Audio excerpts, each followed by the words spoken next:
Hello my dear student, welcome back to my channel Edulation. Mormor ছাত্ৰ ছাত্ৰীসকল আজি মই তোমালোকক পঢ়াবলৈ লৈছো CBSE কোৰ্সৰ আন্ডাৰত থকা সপ্তম শ্ৰেণীৰ অসমীয়াৰ 3 নম্বৰ পাঠ যেটোৰ নাম হৈছে পণ্ডিত আনন্দৰাম বৰুৱা। প্ৰশ্নোত্তৰসমূহ দি দিম আৰু পাঠটোত আমি কি আছে চাও বলা। পণ্ডিত আনন্দৰাম বৰুৱা পৃথিৱীত এনে কিছুমান লোক আছে যিসকলে নিজৰ প্ৰতিভা আৰু পাণ্ডিত্যৰ বাবে চিৰস্মৰণীয় হৈ আছে। চিৰস্মৰণীয় মানে যাক সদায় মনত কৰা হয়। অসম মাতৃৰ সুযোগ্য সন্তানসকলৰ ভিতৰত আনন্দৰাম বৰুৱা আছিল তেনে এগৰাকী ব্যক্তি। তেখেত সংস্কৃত সাহিত্যৰ বিদগ্ধ পণ্ডিত আছিল। সংস্কৃত চৰ্চাৰ জৰিয়তে অতি চুটি জীৱনকালত তেখেতে বিশ্ব সাহিত্যলৈ বিশেষ বৰঙণি আগবঢ়াই থৈ গৈছে। এই পাঠটোত আমি তেখেতৰ পাণ্ডিত্যৰ চমু আভাস পাম। মানে তেখেতৰ যেটো জীৱন কাহিনী, তেখেতৰ যি লিখনি, তাৰ পিছত তেওঁ কিমান পণ্ডিত আছিল হেবিলাক এই পাঠটোত আমি পাম। 1970 চনত অসমৰ এজন মেধাসম্পন্ন যুৱকে ভাৰতীয় প্ৰশাসনিক সেৱাৰ ICS প্ৰতিযোগিতামূলক পৰীক্ষাত সুখ্যাতিৰে উত্তীৰ্ণ হৈছিল।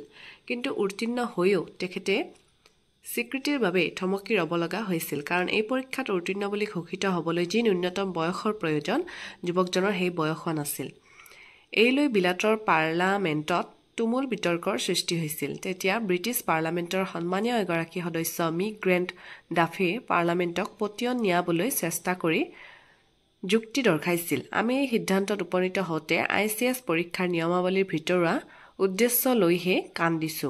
যিজন ছাত্ৰই সুদূৰ ব্ৰহ্মপুত্ৰ উপত্যকাৰ পৰা আহি ইমান প্ৰতিযোগিতাৰ মাজতো সুখ্যাতিৰে এই পৰীক্ষাত উত্তীৰ্ণ হ'ব পাৰিছে, তেখেতৰ আকাংক্ষাৰ বাটত আমি একো প্ৰতিবন্ধকতা জন্মাবৰ ইচ্ছা নকৰো। এইদৰে মহামতী গ্ৰেণ্ট ডাফেৰ মহানুভৱতাৰ ফলতে এই বিতৰ্কৰ পৰা ৰক্ষা পোৱা মেধাৱী যুৱকজনে হ'ল আনন্দৰাম বৰুৱা। মই গোটেই চেপ্টাৰটো পঢ়ি নেদো, তোমালোকে পঢ়ি ল'বা। ইম্পৰ্টেণ্ট বহুত কুৱেশ্যন আছে ইয়াত। সৰু সৰু অনুশীলনীৰ উপৰিও ইয়াত যিবিলাক সৰু সৰু কুৱেশ্যন আছে তোমালোকে নিজেই বাহিৰ কৰি ল'বা, তেতিয়া সুবিধা হ'ব অতিৰিক্ত প্ৰশ্নবোৰ। আহাচোন প্ৰশ্নোত্তৰ কি আছে আমি চাই লওঁ। চাবা, ইয়াত জানো আহাত দিয়া আছে আনন্দৰাম বৰুৱাৰ ৰচনাৱলীসমূহ।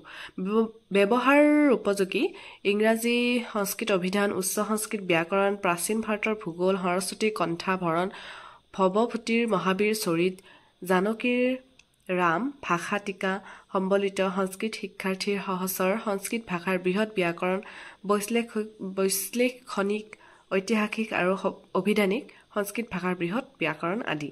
তেখেতৰ কি ৰচনা আছিল ইয়াত দিয়া আছে।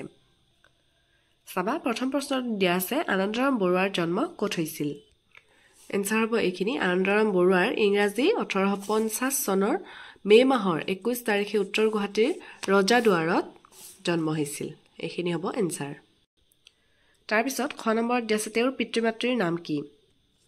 উত্তৰ হ'ব এইখিনি। তেখেতৰ পিতৃ গৰ্গৰাম বৰুৱা আৰু মাতৃ দুৰ্লভেশ্বৰী বৰুৱা। গ নম্বৰ প্ৰশ্ন দিয়া আছে আনন্দৰাম বৰুৱাই কলকাতাৰ কোন কলেজত নামভৰ্তি কৰিছিল। গ নম্বৰ এনসাৰ হ'ব আনন্দৰাম বৰুৱাই প্ৰৱেশিকা পৰীক্ষাত উত্তীৰ্ণ হৈ কলিকতাৰ প্ৰেচিডেন্সি কলেজত নামভৰ্তি কৰে। খ নম্বৰ চাবা, আনন্দৰাম বৰুৱা ভাষা কলা সংস্কৃতি সংস্থা কিয় প্ৰতিষ্ঠা কৰিছিল। তোমালোকে লিখিব লাগিব আনন্দৰাম বৰুৱাৰ স্মৃতি ৰক্ষাৰ উদ্দেশ্যই প্ৰতিষ্ঠা কৰা হৈছে আনন্দৰাম বৰুৱা ভাষা কলা সংস্কৃতি। এইটো হ'ব এনসাৰ খ নম্বৰ। তাৰপিছত 3 নম্বৰত দিয়া আছে ABILACৰ সম্পূৰ্ণ নামটো ইংৰাজী আৰু অসমীয়াত লিখা। ABILACৰ ইংৰাজী সম্পূৰ্ণ নামটো হৈছে Anandaram Barua institute of language, art and culture, আৰু অসমীয়াটো হৈছে আনন্দৰাম বৰুৱা ভাষা কলা সংস্কৃতি সংস্থা।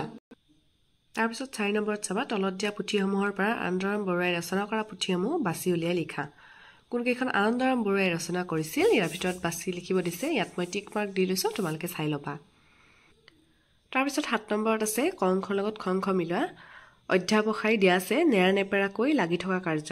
মন্থন হ'ব মথা বা ঘোটা কাৰ্য। তাৰপিছত আছে সুখ্যাতি হ'ব সুনাম যশস্যা। চাকত জিলিকা হ'ব অতি শুৱনি, বহুতৰ মাজত চকুত পৰা।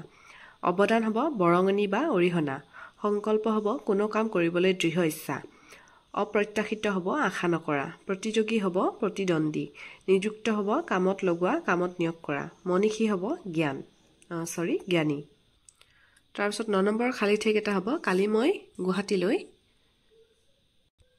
গৈছিলোঁ হ'ব তাৰপিছত আছে কাইলৈ আমাৰ ঘৰলৈ ৰমেন আহিব তাৰপিছত হ'ব ল'ৰাবিলাকে খেলপথাৰত বল খেলি আছে হ'ব তাৰপিছত ইয়াত কিছুমান মহান ব্যক্তিসকলৰ বিষয়ে লিখা আছে তোমালোকে পঢ়ি ল'বা কাৰণ ইয়াৰ পৰা সৰু কোৱেশ্চন হ'ব পাৰে ইম্পৰ্টেণ্ট প্ৰথমজন আছে পদ্মনাথ গোহাঁই বৰুৱা তেখেতৰ জন্ম মৃত্যু ক'ত কি পঢ়িছিল এইবোৰ দিয়া আছে তাৰপিছত আছে সীতানাথ ব্ৰহ্ম চৌধুৰী তাৰ নেক্সট আৰু এজন দিয়া আছে মহৰ্ষি পাণিনি মৰমৰ ছাত্ৰ ছাত্ৰীসকল আশা কৰোঁ আজিৰ ভিডিঅ'টোৰ পৰা তোমালোকে লাভান্বিত হ'বা এইখিনি আছিল সপ্তম শ্ৰেণীৰ আনন্দৰাম বৰুৱা পাত্ৰীৰ ক্ৰিয়াকলাপ আৰু প্ৰশ্নোত্তৰসমূহ আকৌ এটি নতুন ভিডিঅ'তে লগ পাম আজিলৈ ইমানেই